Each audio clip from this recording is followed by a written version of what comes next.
38년이었습니다. 하루도 빠지지 않고 새벽 기도를 드렸어요. 헌금도 11조는 기본이고 건축 헌금, 선교 헌금, 감사 헌금까지 빠짐없이 드렸거든요. 유일 청소며 구역 예배 인도까지 제 손이 닿지 않은 곳이 없었습니다. 사람들은 저를 보며 말했어요.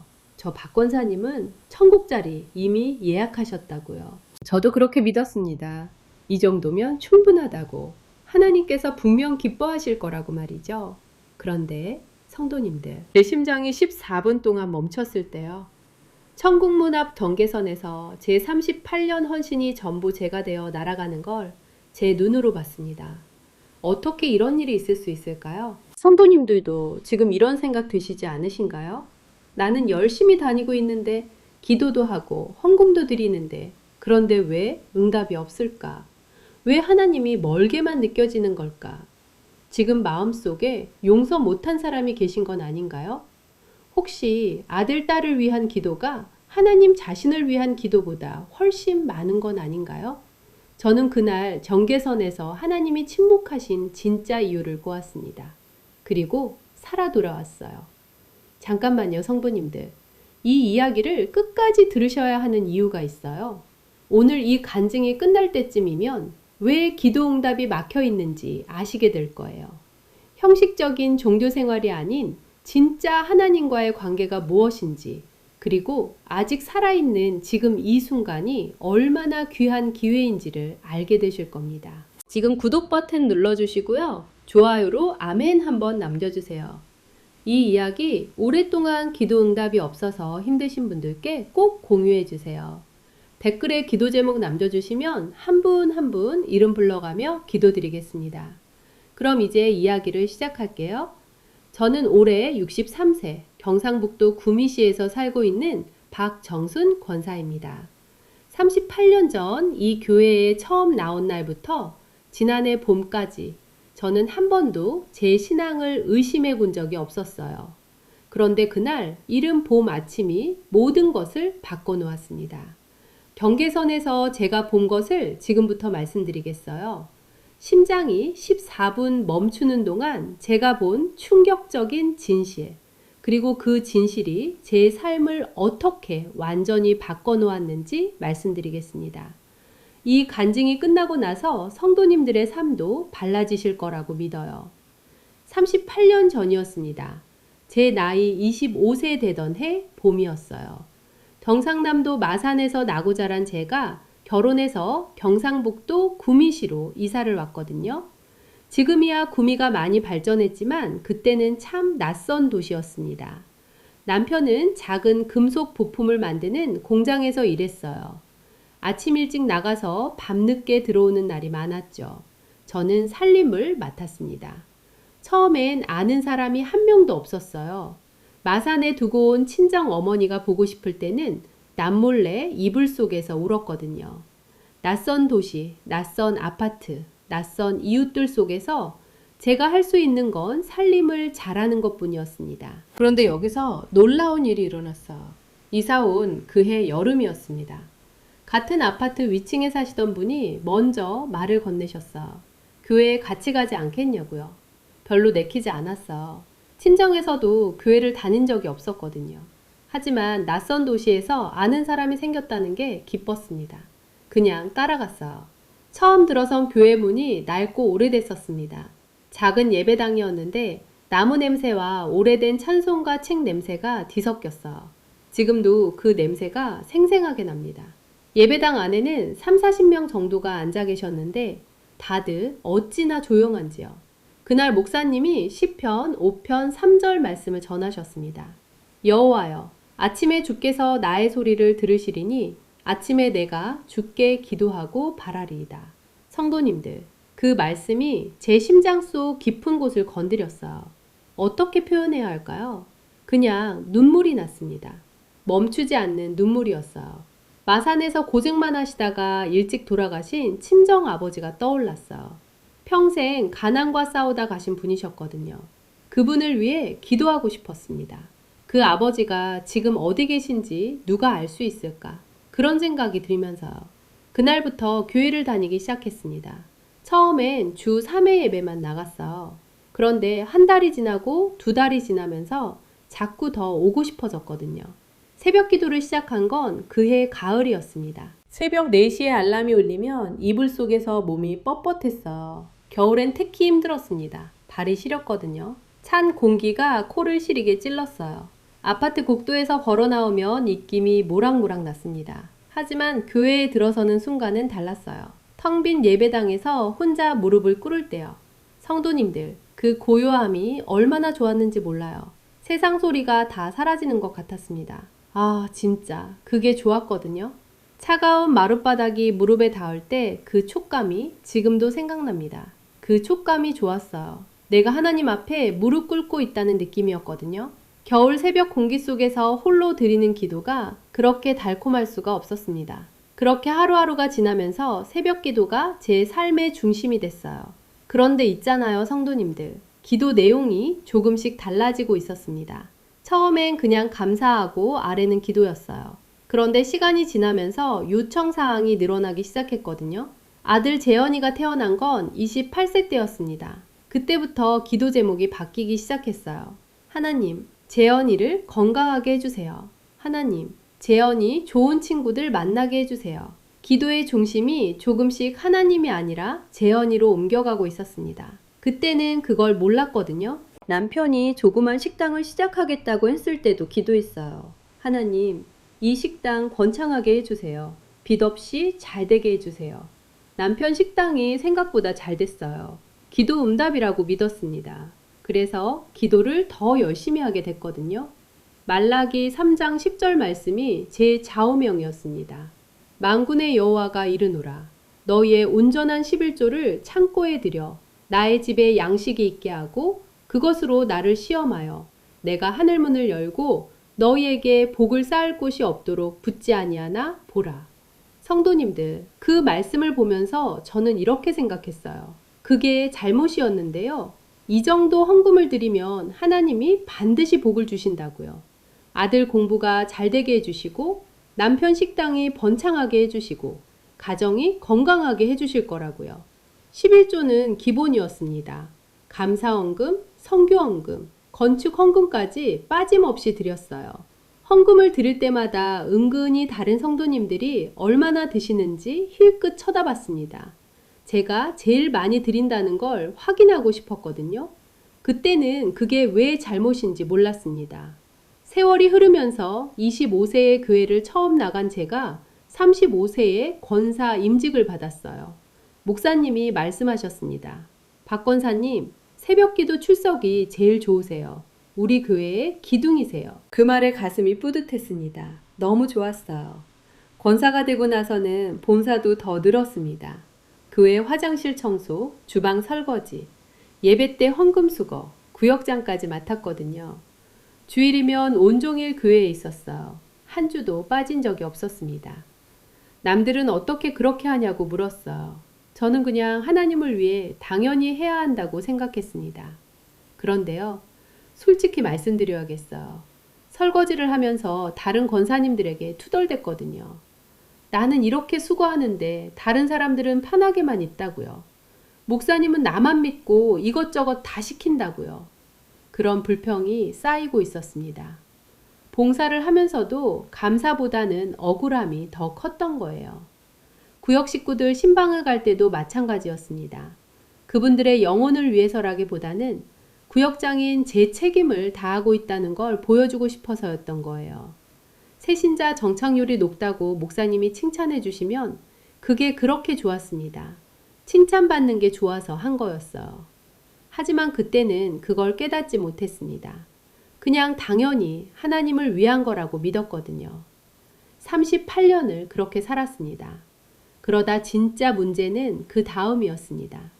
아들 재현이가 28세 되던 해에 결혼을 하겠다고 여자친구를 데려왔어요. 그 아이가 교회를 안 다니는 사람이었거든요. 저는 속으로 깜짝 놀랐습니다. 교회도 안 다니는 사람이랑 결혼을 한다고요? 재현이에게 말했어요. 신앙이 없는 사람과 결혼하면 나중에 힘들다고. 같은 믿음을 가진 사람을 만나야 한다고요. 하지만 재현이는 꿈쩍도 안 했습니다. 워낙 고집이 셌거든요. 어쩔 수 없이 허락은 했지만 마음속에 불만이 쌓이기 시작했어요. 이수연, 며느리로 들어온 아이의 이름이었습니다. 수연이는 착한 아이였어요. 손재주도 있고 성실하기도 했죠. 하지만 저는 교회 안 다니는 게 자꾸 마음에 걸렸거든요. 수연이를 따뜻하게 대하지 못했습니다. 그게 38년 신앙의 진짜 민낯이었어요. 그런데 진짜 문제는 그 다음이었습니다. 수연이와의 갈등이 깊어지면서 뭔가 이상한 일이 시작됐거든요. 수연이와의 사이가 나빠지기 시작했습니다. 결혼하고 나서 저는 수연이한테 매일같이 교회 가자고 권유했어요. 아침마다 새벽기도 다녀와서 수연이한테 말하는 거예요. 나는 새벽기도를 다녀왔는데 너는 언제 교회 나올 거니? 그렇게 게으르면 하나님 복을 못 받는 거야. 처음엔 부드럽게 시작했는데 수연이가 거절하면 할수록 말이 점점 더 강해졌습니다. 명절에 수연이가 교회 대신 친정에 가겠다고 하면 재현이한테 화를 냈어요. 아내 신앙교육 왜 안 시키냐고요. 집안일을 조금이라도 소홀하게 하면 트집을 잡았습니다. 교회도 안 다니는 주제에 집안일도 제대로 못한다고요. 수연이는 점점 저를 피했어요. 명절에도 얼굴을 잘 안 보였습니다. 재현이도 저와 거리를 두기 시작했거든요. 하지만 저는 다 수연이 탓이라고 믿었어요. 믿지 않는 사람이라서 저런 거라고요. 그런데 있잖아요. 어느 날 새벽이었습니다. 기도를 마치고 방에서 혼자 묵상하고 있었어요. 그런데 마음속 깊은 곳에서 조용한 음성이 들렸거든요. 아주 부드러운 속삭임 같았습니다. 수연이에게 사과하거라. 저는 깜짝 놀랐어요. 그리고는 고개를 저었습니다. 이건 내 생각일 뿐이야. 성령님이 그런 말씀을 하실 리 없어. 며느리가 잘못했는데 내가 먼저 굽힐 수는 없지. 마태복음 5장 23절 말씀이 떠올랐어요. 그러므로 예물을 제단에 드리다가 거기서 내 형제에게 원망 들을 만한 일이 있는 것이 생각나거든. 예물을 제단 앞에 두고 먼저 가서 형제와 화목하고 그 후에 와서 예물을 드리라. 그 말씀을 읽으면서도 외면했습니다. 이건 나한테 해당 안 돼. 내가 잘못한 게 없잖아. 그렇게 생각했거든요. 며칠이 지났어요. 기도할 때마다 그 음성이 또 들렸습니다. 수연이를 사랑하거라. 저는 그때마다 귀를 막았어요. 내 연약함이라고, 약한 마음이라고 스스로를 다잡았습니다. 그렇게 여러 해가 흘렀어요. 나중에 경계선에서야 깨달았습니다. 그 음성이 다 성령님이셨다는 걸요. 성도님들, 성령의 음성을 외면하는 게 얼마나 큰 죄인지 살아있을 때는 몰랐습니다. 그건 단순히 조언을 무시하는 게 아니었어요. 하나님 자신을 거부하는 거였던 겁니다. 성령의 음성은 수연이 문제만이 아니었어요. 교회에서도 갈등이 있었습니다. 같은 구역 오건사님이었거든요. 몇 년 전에 오건사님이 제 뒷담화를 하고 다녔다는 소문이 들렸어요. 제가 11조를 제대로 안 낸다는 소문이었는데 사실이 아니었습니다. 저는 오건사님을 찾아가서 따졌어요. 왜 그런 소문을 퍼뜨렸냐고요. 오건사님은 자기가 한 게 아니라고 부인했습니다. 잘못 전달된 것 같다고 오해라고 말씀하셨는데 저는 믿지 않았어요. 분명 오건사님이 한 거라고 확신했거든요. 그 뒤로 10년이 흘렀습니다. 오건사님은 여러 번 화해하려고 했어요. 먼저 다가와서 인사도 하고 대화도 걸려고 했죠. 하지만 저는 냉랭하게 대했습니다. 형식적으로만 답했어요. 속으로는 아직도 그때 일을 잊지 못하고 있었거든요. 예배를 드리면서도 오건사님이 신경 쓰였어요. 오건사님이 찬양하는 걸 보면 속이 뒤틀렸습니다. 저 사람이 또 거룩한 척하고 앉아있네? 그런 생각을 하면서 찬양을 불렀거든요. 입으로는 주님을 찬양하면서 마음으로는 사람을 미워하고 있었던 겁니다. 기도할 때도 하나님께 오건사님을 심판해달라고 기도했어요. 저 사람의 죄를 벌해달라고, 저 사람이 회개하게 해달라고 구했습니다. 사실은 저 사람이 벌받기를 바라는 마음이었죠. 성도님들, 이 이야기를 들으시면서 혹시 찔리시는 분 계신가요?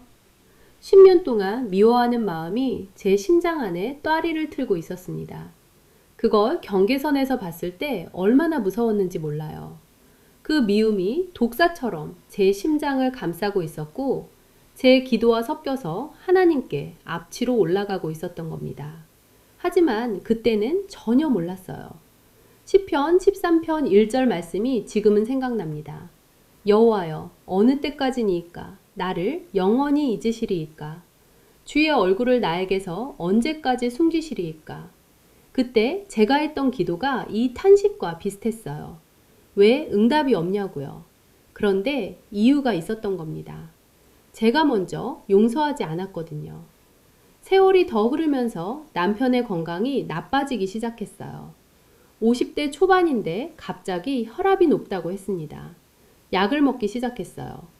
처음엔 별거 아닌 것 같았는데 시간이 지나면서 더 신경이 쓰였습니다. 저는 기도를 더 열심히 했어요.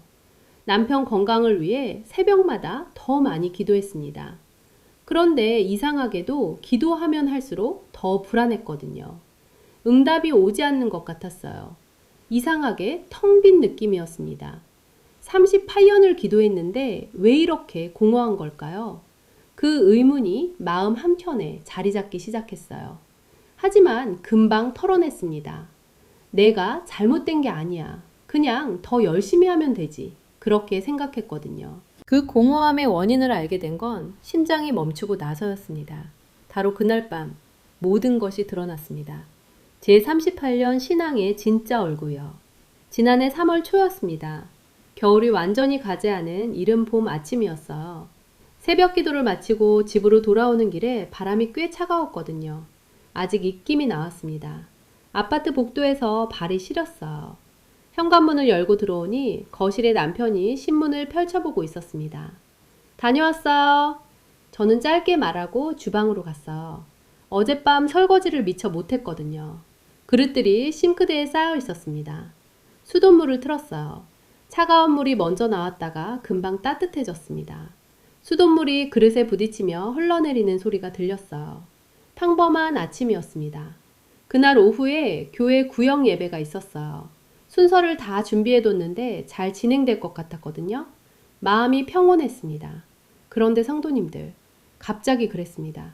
가슴 한가운데를 누군가 주먹으로 내리누르는 것 같은 압박이 왔어요. 숨이 막혔습니다. 숨에 쥐고 있던 그릇이 싱크대로 미끄러져 떨어졌어요. 덜컹 하는 소리가 났습니다. 무릎에서 힘이 빠지면서 바닥으로 주저앉았어요. 분명 제 몸인데 제 뜻대로 움직여지지 않았습니다. 식탁 모서리를 붙잡고 간신히 거실 쪽으로 기어갔어요. 손바닥에 닿는 마룻바닥이 얼음장처럼 차가웠습니다. 온몸에서 식은땀이 쏟아졌어요. 그 땀에서 비릿한 냄새가 났습니다. 죽음의 냄새였던 것 같아요. 여보, 여보! 간신히 남편을 불렀지만 목소리가 제대로 나오지 않았습니다. 입술만 떨릴 뿐이었어요. 남편이 신문을 내려놓고 고개를 돌렸을 때 그분의 얼굴이 하얗게 질렸습니다. 119! 119! 남편이 다급하게 소리쳤어요. 전화기를 찾아 헤매셨습니다. 저는 소파에 기대어 앉아 있었지만 시야가 점점 좁아지고 있었어요. 세상이 터널처럼 좁아지더니 어두워졌습니다. 구급차가 왔는지도 모르겠었어요. 그런데 이상한 일이 일어났습니다.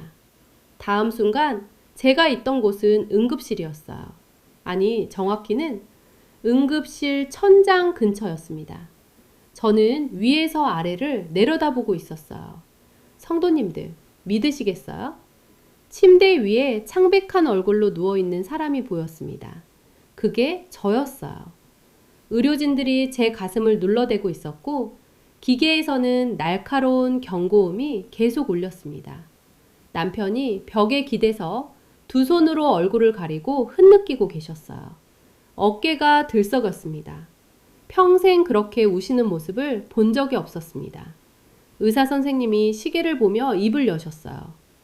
사망 시각 확인하세요. 오전 9시 42분. 그 말이 떨어지자마자 저는 무서운 속도로 아래로 떨어지기 시작했습니다. 응급실이 점점 멀어졌어요. 주변이 온통 어두웠습니다. 터널 같았어요. 끝없이 깊은 곳으로 추락하고 있었습니다. 공포가 밀려왔어요. 이게 뭔가? 도대체 무슨 일이 일어나고 있는 건가? 저는 하나님을 38년간 섬겼는데요. 천국은 이런 게 아니잖아요. 빛나는 천사들이 맞이해 줄 거라고, 아름다운 음악이 들릴 거라고 그렇게 들었는데요. 터널은 점점 좁아졌습니다. 그때 시편 23편 4절 말씀이 갑자기 마음속에 떠올랐어요. 내가 사망의 음침한 골짜기로 다닐 자라도 해를 두려워하지 않을 것은 주께서 나와 함께 하심이라. 그 말씀이 마음에 떠오르는 순간 어둠이 조금 덜 무겁게 느껴졌습니다. 주님이 함께 계신다는 말씀이었으니까요. 하지만 공포는 가시지 않았어요. 얼마나 떨어졌을까요? 시간 개념이 사라졌습니다. 1분 같기도 하고 10년 같기도 했어요. 그런데 갑자기 터널 끝에 무언가 보이기 시작했습니다. 거대한 문이었어요. 검은 쇠로 만든 것 같았습니다. 빛을 반사하지 않는 묵직하고 어두운 문이었어요. 문은 굳게 닫혀 있었습니다. 제가 그 문 앞에 섰을 때 뒤에서 육중한 소리가 들렸어요. 쇠가 부딪히는 소리였습니다. 뒤를 돌아보니 제가 지나온 터널의 입구도 똑같은 문으로 닫히고 있었습니다.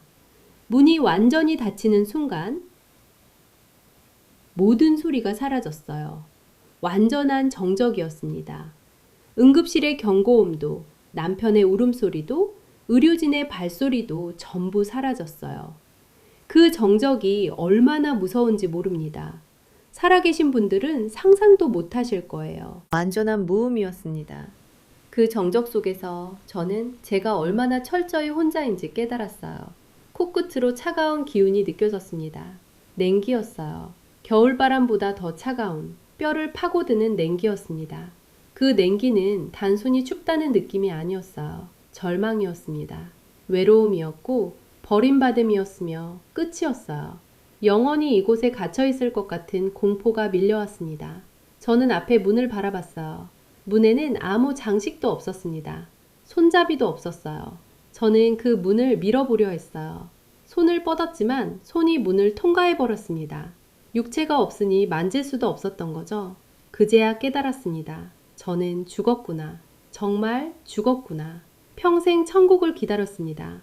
새벽마다 기도하면서 주님을 만날 날을 고대했어요. 교회에서 섬기며 하늘의 상급을 쌓는다고 믿었죠. 그런데 지금 제가 서 있는 이곳은 천국이 아니었어요. 그렇다고 지옥도 아닌 것 같았습니다. 어디도 아닌 곳이었어요. 경계였습니다. 천국도 지옥도 아닌 그 사이 어딘가였죠. 심장이 멈춘 시간이 14분이었다고 나중에 들었습니다. 그 14분 동안 저는 그곳에서 있었어요. 노새 문 앞에서 완전한 정적과 냉기 속에서 혼자 떨고 있었죠. 아무도 오지 않았습니다. 천사도 주님도 아무도 저를 맞이하러 오지 않았어요. 그게 가장 무서웠습니다. 외면당하고 있다는 느낌이었거든요. 평생 하나님을 섬겼는데 그분께서 저를 모른 척하고 계신 것 같았어요. 처음에는 당황스러웠지만 마음을 다잡았습니다. 조금만 기다리면 되겠지. 주님께서 곧 오실 거야. 그렇게 생각했어요.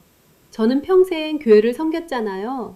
새벽 기도는 비가 오나 눈이 오나 빠뜨린 적이 없었고 헌금도 남들보다 많이 드렸으며 공사도 얼마나 많이 했는지 몰라요. 그러니 곧 오시겠지. 그런데 아무 일도 일어나지 않았어요. 문은 여전히 굳게 닫혀 있었고 주변은 정적뿐이었습니다. 천사도 오지 않았고 주님의 음성도 들리지 않았어요. 그때였습니다. 갑자기 제 앞에 무언가 나타나기 시작했어요. 공중에 떠 있는 영상 같았습니다. 제가 살아온 모습들이 하나씩 보이기 시작했거든요. 새벽 기도 나가는 제 모습, 헌금 봉투를 드리는 모습, 교회에서 설거지하는 모습들이 차례로 펼쳐졌어요. 성도님들, 저는 처음에 안도했습니다. 아, 하나님께서 제 헌신을 기억하고 계시는구나 하고요. 하지만 그 영상들이 이상하게 변하기 시작했어요. 제가 새벽기도 다녀와서 며느리 수연이에게 자랑하듯 말하는 장면이 보였습니다. 나는 새벽기도를 다녀왔는데 너는 언제 교회 나올 거니? 그렇게 게으르면 하나님의 축복을 받을 수 없다고 꾸짖던 모습이었죠. 헌금을 드리면서 다른 성도들이 얼마나 드시는지 힐끗힐끗 쳐다보던 제 눈빛도 보였어요. 제가 제일 많이 드린다는 걸 확인하고 싶어 하던 그 마음이 그대로 드러났습니다. 교회에서 설거지하면서 투덜대던 장면도 나왔어요. 나는 이렇게 수고하는데 다른 사람들은 편하게만 있다고. 목사님은 나만 믿고 이것저것 시킨다고 불평하던 제 입이 보였죠. 구역 신방을 갈 때도 마찬가지였습니다. 그분들의 영혼을 위해서라기보다 구역장인 제 책임을 다하고 있다는 걸 보여주고 싶어서였던 거예요. 제 평생의 헌신이 하나하나 펼쳐지는데 그 안에 담긴 진짜 마음이 고스란히 드러났습니다. 하나님을 사랑해서가 아니었어요. 사람들에게 인정받고 싶어서였고 제가 의롭다는 걸 증명하고 싶어서였으며 천국에 가기 위한 조건을 채우고 싶어서였던 거죠. 순수한 사랑은 없었습니다. 그저 거래였어요. 내가 이만큼 했으니 하나님도 나를 축복해야 한다는 그런 계산뿐이었습니다. 그 영상들이 점점 흐려지더니 갑자기 검은 연기 같은 게 그 장면들을 덮어버렸어요. 제가 드렸던 헌금 봉투들이 재로 변하는 게 보였습니다. 봉사 기록들도, 새벽기도 출석표도, 구역장 임명장도 모두 검은 재가 되어 흩어졌어요. 바람에 날리는 재처럼 사라져 버렸습니다. 제 평생의 훈장들이 한순간에 무효가 되는 순간이었어요. 마태복음 7장 21절 말씀이 떠올랐습니다. 나더러 주여 주여 하는 자마다 다 천국에 들어갈 것이 아니요 다만 하늘에 계신 내 아버지의 뜻대로 행하는 자라야 들어가리라. 저는 평생 주여 주여 외쳤으보 후 7시 13분입니다. 하지만 아버지의 뜻대로 행했나요? 아니었습니다. 그때 음성이 들렸습니다. 천둥 소리처럼 크지도 않았고 속삭임처럼 작지도 않았어요. 하지만 제 영혼 깊은 곳까지 울렸습니다. 너는 나를 사랑한 것이 아니라 나를 이용하였느니라. 그 한마디에 제 모든 것이 무너졌습니다. 그 음성이 울린 뒤 주변이 변하기 시작했습니다. 검은 경계선이 조금 흔들리는 것 같았어요. 그리고 저 멀리서 빛이 다가오기 시작했습니다. 처음엔 아주 작은 빛이었어요. 별처럼 작았는데 점점 커지기 시작했습니다. 그 빛이 가까워지면서 향기가 났어요. 성도님들, 이게 어떤 향기인지 설명하기가 참 어렵습니다. 백합 같은 꽃향기인데 그보다 더 깊고 순수한 향기였어요. 죽음의 냄새로 가득했던 그 경계선에서 갑자기 그 향기가 퍼지는 거예요. 그분이 가까이 오실수록 제 몸이 떨렸습니다. 하얀 옷을 입고 계셨어요. 얼굴은 너무 밝아서 똑바로 볼 수 없었습니다. 빛 자체이셨거든요. 발 아래로 투명한 바닥이 있는 것 같았어요. 그분이 걸으실 때마다 그 투명한 바닥에 빛이 반사됐습니다. 알 수 있었어요. 예수님이셨습니다. 저는 그냥 무릎을 꿇었어요. 무릎이 꺾이는 게 아니라 저절로 꺾였습니다. 눈물이 쏟아졌어요. 말이 나오지 않았습니다. 주님! 떨리는 목소리로 불렀어요. 예수님께서 저를 보셨습니다. 그 눈빛을 잊을 수가 없어요. 사랑이 담겨 있었는데 동시에 슬픔도 있었습니다. 슬픔이 사랑보다 더 진하게 느껴졌어요. 정순아, 제 이름을 부르셨습니다. 그 음성에 온몸에 전율이 왔어요. 살면서 그렇게 이름이 아름답게 들린 적이 없었습니다. 예수님께서 제 이름을 알고 계셨어요. 예수님께서 물으셨습니다. 네가 무엇을 기도하였느냐? 저는 떨리는 목소리로 대답했어요. 주님, 건강을 위해 기도했습니다. 자녀들을 위해 기도했습니다. 교회 부흥을 위해 기도했습니다. 남편 식당에 잘 되게 해달라고 기도했습니다. 예수님의 눈이 더 슬퍼지셨어요. 그것뿐이더냐? 성도님들, 그 질문에 저는 할 말을 잃었습니다. 그것뿐이라니요. 38년을 기도했는데요. 그런데 생각해보니 정말 그것뿐이었어요. 하나님 자신을 향한 기도는 없었습니다. 하나님이 어떤 분이신지 알고 싶다는 기도도 하나님의 뜻이 무엇인지 구하는 기도도 거의 없었어요. 다 제 소원 목록이었습니다. 예수님께서 다시 말씀하셨습니다. 나와 대화한 적이 있느냐? 그 질문에 저는 가슴이 무너졌습니다. 대화요? 기도를 38년이나 했는데 대화를 한 적이 없다는 게 무슨 말씀인가 싶었어요. 하지만 알았습니다. 저는 하나님께 드리는 주문 목록을 읽었던 거예요. 대화가 아니었습니다. 네가 나를 자판기처럼 여겼느니라. 예수님의 음성이 부드러우면서도 선명하게 제 영혼에 박혔습니다. 그 말씀에 제 안에 있던 모든 자부심이 한순간에 무너졌어요. 저는 의로운 사람이라고, 하나님께 인정받을 만한 사람이라고 믿었는데 그게 다 거짓이었던 겁니다. 예수님께서 말씀하셨어요. 정순아, 내가 요한복음에 기록하기를 영생은 곧 유일하신 참 하나님과 그가 보내신 자 예수 그리스도를 아는 것이라 하지 않았느냐. 그 말씀이 울릴 때 저는 정말 뜨끔했어요. 나를 아는 것이 영생이니라. 네가 나를 알기를 위해 기도한 적이 있느냐? 네 기도 중에 나 자신을 구한 기도가 얼마나 되느냐? 할 말이 없었습니다. 주님, 저는 무너져 내렸어요. 38년 동안 이렇게 살았습니다. 이제 어떻게 해야 합니까? 예수님의 눈에서 눈물이 흘러내렸습니다. 그 눈물이 제 뺨에 떨어졌어요. 따뜻했습니다. 육신의 눈물이 아니었거든요. 사랑의 눈물이었습니다. 그 눈물이 제 뺨을 타고 흘러내리면서 제 안에 슬픔을 씻어냈어요. 예수님께서 말씀하셨습니다. 정순아, 내 보혈은 아직도 흐르고 있느니라. 살아있는 자는 지금 내게 오거라.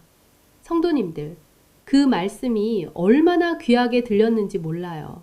살아있는 자는 지금 오라고 하셨습니다. 아직 믿지 않았다는 거였어요.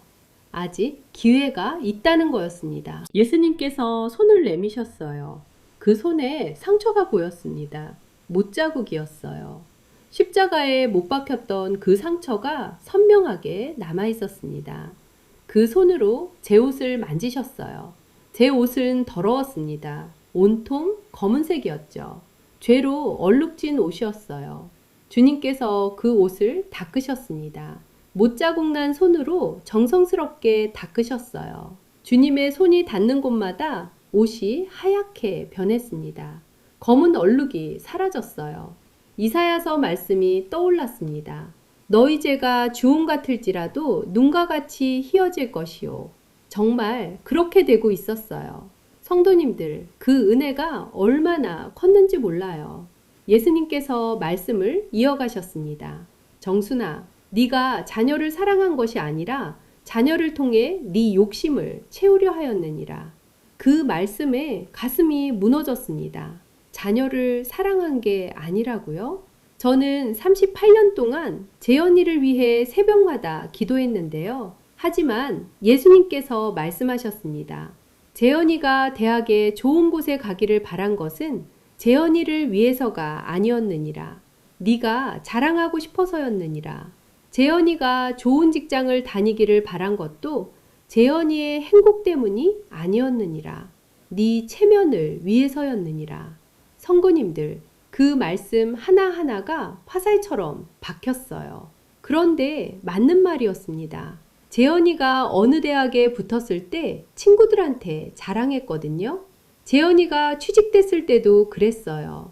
재현이의 성공이 제 성적표였던 거예요. 재현이의 하나님 자녀됨을 원했다면 먼저 네가 진짜 하나님 자녀가 되었어야 하느니라. 예수님께서 잠시 침묵하셨습니다. 그 침묵이 얼마나 무거웠는지 몰라요. 그리고 말씀하셨어요. 정순아, 용서하지 못한 마음이 네 기도를 막았느니라. 오 권사님이 바로 떠올랐습니다. 10년이었어요. 10년 동안 용서하지 못했던 거예요. 예수님께서 말씀하셨습니다. 마태복음에 기록하기를 너희가 사람의 잘못을 용서하지 아니하면 너희 아버지께서도 너희 잘못을 용서하지 아니하시리라 하였느니라. 성도님들, 그 말씀이 마음에 박혔습니다. 제가 오 권사님을 용서하지 않으면서 하나님께는 저를 용서해달라고 기도했던 거예요. 얼마나 모순입니까? 그 마음을 내려놓거라. 예수님의 음성이 부드러우면서도 단호하셨습니다. 저는 그 자리에서 무릎을 꿇고 엉엉 울었어요. 38년 동안 쌓아온 것들이 다 무너졌습니다. 의롭다고 생각했던 제 신앙이, 하나님을 열심히 섬겼다고 믿었던 제 헌신이 다 허상이었던 거예요. 예수님께서 저를 품에 안으셨습니다. 그 품이 얼마나 따뜻했는지 몰라요. 두려움도, 죄책감도, 수치심도 다 사라졌습니다. 예수님의 품은 안전했어요. 거기서는 아무것도 저를 해칠 수 없었습니다. 얼마나 있었을까요? 시간 개념이 없었어요. 그냥 주님 품에 안겨 있었습니다. 예수님께서 말씀하셨어요. 정순아, 내 수고를 내가 아느니라. 이제는 나를 위해 울지 말고 내 영혼의 기쁨을 위해 나와 함께 하거라. 그 말씀에 눈물이 멈췄어요. 주님께서 제 수고를 다 아신다고 하셨습니다. 38년 동안 드린 새벽기도, 교회 청소, 구역 신방, 헌금 다 아신다고 하셨어요. 인정받지 못한다고 생각했는데 주님은 다 보고 계셨던 겁니다. 하지만 이제부터는 달리 살거라. 매일 작은 순종을 하거라. 성령의 음성을 들을 때 따르거라. 미운 사람을 만날 때 사랑하거라. 기도할 때 나와 대화하거라.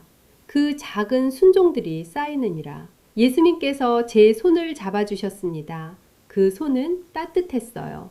못자국이 있었지만 부드러웠습니다. 그 손을 잡으니 평안이 왔어요. 그리고 예수님께서 마지막으로 말씀하셨습니다. 돌아가거라. 아직 할 일이 남았느니라. 돌아가라고요? 살아 돌아가라는 말씀이셨어요. 저는 고개를 끄덕였습니다. 순종하겠다고 다짐했어요. 이번엔 진심이었습니다. 형식이 아니라 정말 진짜 순종이었거든요. 예수님께서 미소 지으셨습니다. 그 미소를 보니 힘이 났어요. 용기가 생겼습니다. 그때 빛이 점점 밝아지면서 예수님의 모습이 흐려지기 시작했어요. 저는 위로 올라가고 있었습니다. 경계선에서 어둠에서 생명으로 돌아가고 있었어요. 눈을 떴을 때 병원 침대였습니다. 천장이 보였어요. 형광등 불빛이 눈부셨습니다. 남편이 제 손을 잡고 계셨어요. 눈물을 흘리고 계셨습니다. 의사 선생님도 놀란 표정이셨어요. 14분이나 심장이 멈췄는데 살아난 게 기적이라고 하셨습니다. 뇌 손상도 없고 후유증도 없다고 하셨어요. 그런데 저는 달라져 있었습니다. 경계선에서 본 것, 깨달은 것, 주님께 받은 것들이 제 안에 생생하게 살아 있었어요. 제 영혼이 완전히 바뀌어 있었습니다. 병실에 누워 있으면서 한 가지 생각만 들었어요. 수연이에게 사과해야 한다. 그것뿐이었습니다. 가장 먼저 수연이를 만나야 했어요. 태어나던 날 수연이가 왔습니다. 조심스럽게 병실 문을 열고 들어왔어요. 어색한 표정이었습니다. 당연했죠. 그동안 제가 얼마나 차갑게 했는데요. 저는 수연이의 손을 잡았습니다. 수연이가 놀라는 게 느껴졌어요. 제가 먼저 손을 잡은 게 아마 처음이었을 겁니다. 저는 수연이를 똑바로 바라보며 입을 열었어요. 수연아, 내가 미안했다. 짧은 말이었지만 진심이었습니다. 제 영혼 깊은 곳에서 우러나온 회개였어요. 수연이 눈이 커졌습니다. 믿을 수 없다는 표정이었어요. 저는 계속 말했습니다. 그동안 수연이에게 얼마나 상처를 줬는지, 얼마나 힘들게 했는지 다 고백했어요. 교회 안 다닌다고 핀잔 준 것, 집안일에 트집 잡은 것, 재현이한테 며느리 험담한 것 모두 말했습니다. 수연이가 울기 시작했어요. 저도 울었습니다. 둘이 손을 잡고 한참을 울었어요. 그렇게 쌓였던 벽이 무너졌습니다. 그런데 그때 일어난 일은 제 상상을 뛰어넘었습니다. 그 후 제 삶이 어떻게 달라졌는지 구체적으로 말씀드릴게요. 먼저 기도 습관을 바꿨습니다. 정해진 순서대로 기도하지 않았어요. 대신 하나님께 그날 있었던 일을 솔직하게 말씀드리기 시작했거든요. 오늘 이런 일이 있었어요. 제 마음이 이랬어요. 어떻게 하면 좋을까요? 이런 식으로요. 처음엔 어색했습니다. 38년간 틀에 박힌 기도를 드렸으니까요. 그리고 기도를 마치고 나서 5분 동안 조용히 앉아 기다렸어요. 아무 소리도 안 냈습니다. 그냥 앉아서 기다렸어요. 처음엔 아무것도 들리지 않았습니다. 일주일이 지나도 2주일이 지나도 뚜렷한 음성은 없었어요. 하지만 뭔가가 달라졌습니다. 기도 후에 마음이 평안해졌거든요. 38년 동안 기도하고 나서도 뭔가 채워지지 않는 것 같은 느낌이 있었는데요. 이제는 달랐습니다. 조용히 앉아있으면 평안이 오기 시작했어요. 두 번째로 바꾼 건 성경 읽는 방법이었습니다. 전에는 많이 읽으려고 했어요. 1독, 2독이 중요하다고 생각했거든요. 하지만 이제는 한 구절을 천천히 묵상합니다. 시편 한 구절을 하루 종일 마음에 품고 있어요. 그 구절이 살아 움직이는 것 같은 느낌이 오기 시작했습니다. 세 번째로 바꾼 건 재현이에 대한 태도였어요. 재현이를 놓아줬습니다. 잔소리를 멈췄어요. 재현이가 스스로 결정하도록 뒀습니다. 처음엔 정말 어려웠어요. 손이 간질간질했거든요. 뭔가 말해줘야 할 것 같고 조언해줘야 할 것 같고요. 하지만 꾹 참았습니다. 그리고 이상한 일이 일어났어요. 제가 재현이를 놓아주니까 재현이가 오히려 더 가까이 왔습니다. 전에는 저를 피했는데 이제는 먼저 전화도 하고 자주 놀러와요. 수연이도 마찬가지였습니다. 제가 변하니까 수연이가 마음을 열었거든요. 며칠 전에는 수연이가 먼저 전화를 했어요. 어머니, 저 교회 가봐도 될까요? 수연이가 스스로 나온 겁니다. 제가 억지로 시킨 게 아니었어요. 제 변화를 보고 궁금해졌대요. 어머님이 왜 저렇게 달라지셨을까? 뭐가 어머님을 바꿨을까? 그게 궁금해서 교회에 나왔다고 하더군요.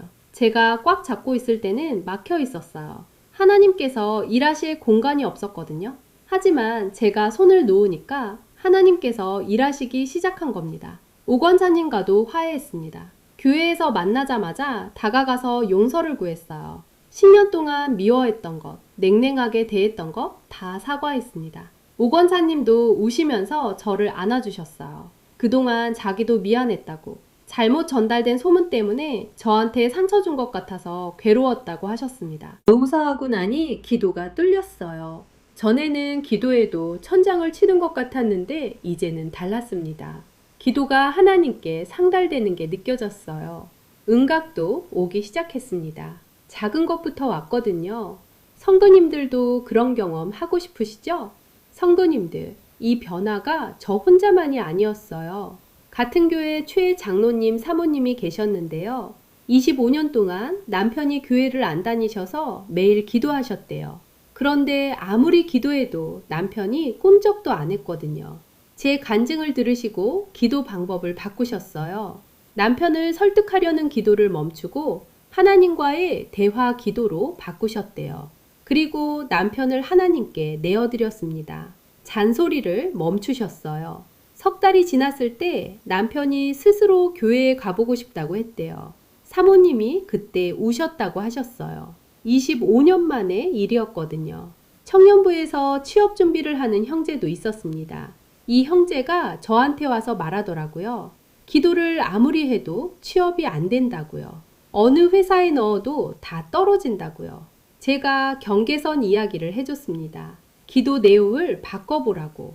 취업이 되게 해달라는 기도보다 하나님과의 대화 기도를 해보라고요. 그 형제가 3주 후에 저를 찾아왔어요. 눈빛이 달라져 있었습니다. 취업이 됐대요. 물론 취업이 된 것도 감사했지만 그보다 더 중요한 걸 얻었다고 했어요. 기도하면서 처음으로 하나님이 가깝게 느껴졌다고 했거든요. 어느 교회 집사님 이야기도 들었어요. 17년 동안 시어머니와 사이가 안 좋으셨대요. 서로 원망하고 다투는 관계였는데요. 제 간증을 들으시고 용서하기로 결단하셨대요. 시어머니한테 먼저 찾아가서 사과를 드렸다고 하더군요. 그날 이후로 기도가 완전히 달라졌대요. 막혀있던 기도 응답이 한꺼번에 오기 시작했대요. 성도님들, 이런 말씀을 기억해 주세요. 기도가 막막할 때는 시편 62편 5절이에요. 나의 영혼아, 잠잠히 하나님만 바라라. 물은 나의 소망이 그로부터 오는도다. 기도하고 나서 5분만 조용히 앉아 기다려보세요. 하나님을 바라는 그 자세 자체가 기도입니다. 하나님이 멀게 느껴질 때는 예레미야 33장 3절이에요. 너는 내게 부르짖으라. 내가 내게 응답하겠고 네가 알지 못하는 크고 은밀한 일을 내게 보이리라. 성도님들, 하나님은 우리가 부르짖기를 기다리고 계십니다. 그냥 소원 목록이 아니라 진짜 부르짖으며. 용서가 막힐 때는 에베소서 4장 32절이에요. 서로 친절하게 하며 불쌍히 여기며 서로 용서하기를 하나님이 그리스도 안에서 너희를 용서하신과 같이 하라. 하나님이 나를 용서하셨다면 나도 용서할 수 있습니다. 혼자 힘으로 안 되면 하나님께 용서할 수 있는 마음을 달라고 기도하세요. 기도가 응답 없어서 지칠 때는 고린도후서 4장 7절이에요. 우리가 이 보배를 질그릇에 가졌으니 이는 심히 큰 능력은 하나님께 있고 우리에게 있지 아니함을 알게 하려 함이라. 우리는 질그릇입니다. 연약한 게 당연해요. 그 연약함 안에서 하나님의 능력이 나타납니다. 성도님들, 오늘 이 간증 끝까지 들어주셔서 정말 감사합니다. 38년 신앙이 경계선에서 무너졌지만 예수님의 보혈이 저를 붙잡아 주셨어요. 그 보혈은 오늘도 흐릅니다. 여러분에게도 흐릅니다. 좋아요로 아멘 남겨주시고요. 구독하시면 매주 은혜로운 간증으로 함께하는 가족이 됩니다. 기도가 막혀서 응답이 없어서 지치신 분들께 이 영상 꼭 공유해 주세요. 댓글에 기도 제목 남겨주시면 한 분 한 분 이름 불러가며 기도드리겠습니다. 사랑하는 성도님들, 오늘 이 간증을 들으신 모든 분들 위해 하나님의 크신 은혜가 임하기를 기도합니다. 형식이 아닌 진심으로, 소원 목록이 아닌 대화로 하나님과 진정한 관계를 맺는 은혜가 성도님들께 임하시길 원합니다. 지금 마음속에 용서 못한 사람이 계신 분은 오늘 내려놓으세요. 그 순간이 기도가 뚫리는 시작점이 될 것입니다. 예수님 이름으로 기도합니다. 아멘.